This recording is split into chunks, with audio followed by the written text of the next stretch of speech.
మనం చూస్తే, చిన్న పిల్లలారా మీరు దేవుని సంబంధులు. ఈ ధైర్యం మనకుండా, ఈ విశ్వాసం మనకుండా.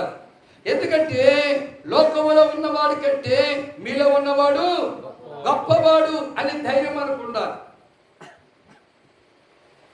ఎందుకంటే దేవుని సంబంధులైనటువంటి మనకు శ్రమలు వస్తాయి, నిందలు వస్తాయి, అవమానాలు వస్తాయి, కలవరాలు వస్తాయి, కలతలు వస్తాయి, కష్టాలు వస్తాయి, ఇబ్బందులు వస్తాయి, కరువులు వస్తాయి. అయినా మీరు ధైర్యముగా ఉండండి. చదువుకున్నాం కదా యోహాను సువార్త 16వ అధ్యాయం 33వ వచనంలో ఏముంది అక్కడ?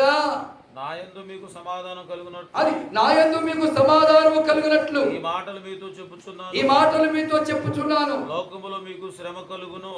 చూసారా, లోకములో మీకు శ్రమ కలుగునని సువార్త చెబితే ఎవరన్నా ప్రభు దగ్గరకు వస్తారా?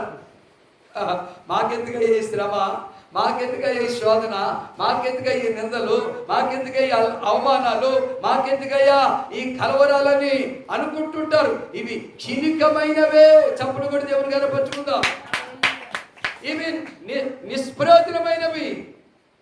ఈ లోకములో శ్రమలు అనిపించుతున్న మనము నిత్య జీవాన్ని పొందుకుంటాం, నిత్య రాజ్యానికి వారసులు అవుతాం.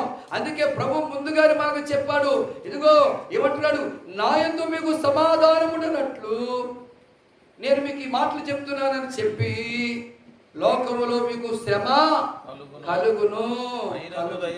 అయినను శ్రమ కలిగినా, బలహీనత వచ్చినా, బాధ వచ్చినా, నిందలు వచ్చినా, ఇబ్బందులు వచ్చినా, కలవరాలు పుట్టినా, అయినను మీరు ధైర్యము నీవు నాకుండగా, నీ